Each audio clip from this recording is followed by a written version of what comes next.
Para explicar para vocês que nós temos raças onde a enucleação pode ser mais fácil e raças onde a cirurgia ou o procedimento de enucleação pode ser mais difícil.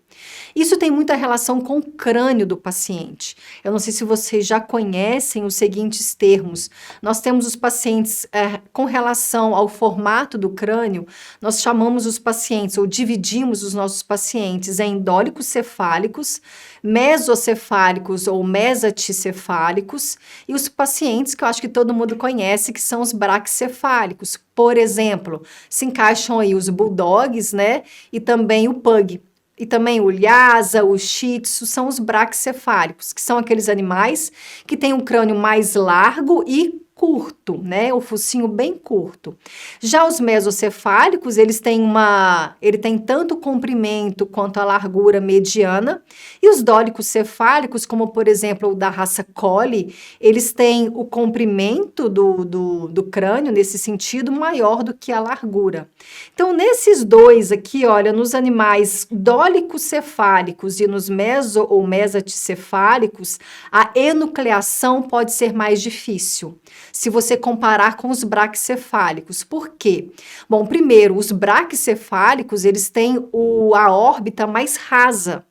Então, fica muito mais fácil de você fazer a ligadura lá atrás do bulbo ocular. E também eles têm outra característica. Normalmente, eles têm a pálpebra um pouco maior, mais aberta. Então, isso favorece, isso facilita a enucleação.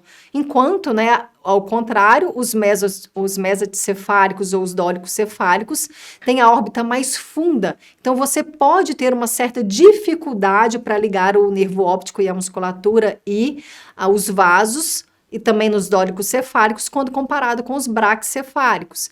E por ter as pálpebras um pouco mais fechadas, você pode ter uma certa dificuldade ou uma necessidade de abrir mais o seu campo operatório. Nós já vamos falar como que a gente faz isso, tá? Então, são esses as diferenças. Outra coisa também que eu quero chamar a atenção.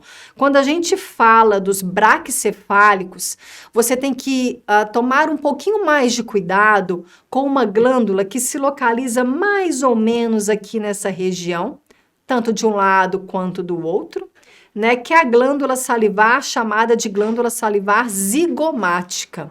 Ela tem muito mais proximidade com o globo ocular, com a região que você vai operar no braquicefálico, do que quando você está mexendo com os outros dois tipos de crânio. Então, a chance de você lesionar essa glândula salivar é muito maior nos braquicefálicos, então toma cuidado. A cirurgia é mais fácil, mas você pode lesionar a glândula com mais facilidade. Tá? Então, vamos passar agora para as indicações. Quando eu, clínico veterinário de pequenos animais, vou indicar a cirurgia para os meus pacientes? Como eu disse, normalmente a enucleação é a última coisa que você vai tentar. Em muitos casos, você tenta muitas vezes um tratamento clínico e quando o tratamento clínico não respondeu, é que você vai indicar a enucleação. Então, hoje, a oftalmologia está muito desenvolvida, diferentemente de alguns anos atrás, vamos colocar aí uns 20 anos atrás, que muitos problemas eram resolvidos necessariamente com a enucleação. Hoje nós temos um desenvolvimento maior, nós temos técnicas e tratamentos que vão fazer com que a enucleação seja menos utilizada. Beleza? Então, você precisa saber disso. Por exemplo, uma das indicações, ou a mais comumente utilizada, é a neoplasia intraocular, quando nós temos, então, uma neoplasia, um câncer, atingindo tanto dentro do bulbo ocular, quanto em região de córnea ou região de esclera. Aí sim, nós temos a indicação da enucleação.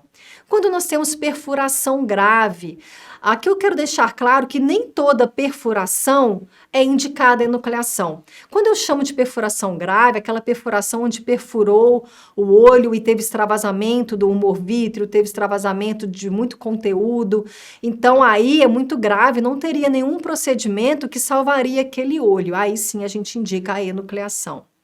Endoftalmite, que é a inflamação / infecção de dentro do olho, né, do tecido intraocular, que Também tem tratamento clínico, mas tem pacientes que o tratamento clínico não respondem. Então, muitas vezes é uma endoftalmite bacteriana com acúmulo de pus dentro do bulbo ocular e antibiótico terapia não resolve, e aquilo, além de não estar resolvendo, aquela endoftalmite pode levar a alterações sistêmicas. Então, muitas vezes, pela não responsividade ao tratamento clínico, é melhor você tirar o globo ocular do paciente, o bulbo ocular. Glaucoma não responsivo. Glaucoma, se você nunca ouviu falar, o glaucoma é um problema, né, nos olhos quando a gente tem o aumento da pressão intraocular. Quero deixar claro aqui que o glaucoma, existe um tratamento clínico, tá? Então, o simples fato de ter glaucoma, a gente não indica a enucleação. Mas quando você tem um paciente que tem glaucoma e você está tratando, né? A gente tem medicações, tem colírios para tratar o glaucoma, mas o animal não está respondendo, está com aquele olho, provavelmente um glaucoma não controlado, o olho acaba está tendo um olho não visual, ou seja, o animal não está enxergando. E além disso, além dele não estar enxergando, né, que nem seria o problema maior, o glaucoma não responsivo ao tratamento clínico provavelmente está causando muita dor para o paciente. Então, tem um olho com muita dor, um olho que não tem mais visão, não consegue controlar o aumento da pressão intraocular, então aí sim o tratamento é indicado a enucleação. Mas lembre-se, existe tratamento clínico para enucleação, assim como para glaucoma, assim como existe tratamento clínico para endoftalmite, tá? E proptose. É quando o olho, eu acho que vocês já tiveram, né? De repente viram, é até uma lesão um pouco chocante, né? Quando o olho sai, né? Sai do globo ocular, perdão, da órbita. Nós vamos gravar uma aula somente sobre proptose, que é uma das emergências oftálmicas. Como que eu reconheço se eu posso manter o olho, se eu tenho que tirar o olho? Como que eu faço o procedimento para manter o olho no paciente? Nós vamos gravar uma aula somente de proptose. Então, em casos muito específicos, a proptose também é indicada em enucleação, tá? Então, eu trago aqui algumas figuras, né, algumas imagens de animais, onde aqui, nesse caso, a gente tem indicação da enucleação. Esse primeiro paciente, então, é um paciente com uma neoplasia, que a neoplasia, no caso, estava em região de córnea. Olha esse paciente foi atacado por um outro paciente, por um outro animal, e ele teve proptose bilateral, né? Os dois olhos, né? Então eles saíram da órbita. Aqui nesse caso específico tem a indicação da enucleação, então infelizmente esse animal iria perder os dois olhos, né? E lembrando, né, o proprietário, às vezes ele pode ficar muito chocado com a notícia de que o animal dele pode perder um olho, ou mesmo ainda, como nesse caso, que ele vai perder os dois olhos. Então, a gente tem que esclarecer para o proprietário que o cão, primeiro, ele não tem autopiedade, né? Ele não fica, por exemplo, assim, ai, perdi meus olhos, ai, tô sofrendo, ai, vou sofrer. Ele não tem essa autopiedade igual a gente teria. Assim como também quando ele perde um membro, ele nem se dá conta às vezes, né? Então, o animal que é cego, dos dois, né, perder os dois olhos, ele se adapta ao seu ambiente. Óbvio que você vai ter que ter mais cuidado, vai ter que ter paciência para ele se adaptar. Eu falo isso porque eu tive uma cadelinha que perdeu os dois olhos, então ela se adaptava muito bem. Então é preciso também conversar com o proprietário que a perda dos olhos não indica necessariamente que o animal vai perder qualidade de vida ou que justificaria absurdamente uma eutanásia, tá? Então aqui também um outro caso de proptose, aqui somente unilateral. Aqui um caso de endoftalmite que não estava mais respondendo ao tratamento, não sei se vocês conseguem perceber pela imagem que já tem um acúmulo de pus, né, dentro do bulbo ocular. Aqui um caso de perfuração grave também, que foi indicada em enucleação. E esse paciente mostrando aqui um dos lados, né, a gente tem um aumento, a buftalmia do olho, né, quando o olho aumenta, que pode ser um glaucoma e quando não é controlado também é indicado a enucleação, certo?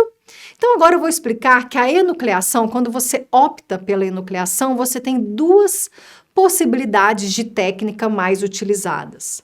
Então a primeira é a enucleação transconjuntival e a outra que eu vou explicar em seguida é a enucleação transpalpebral.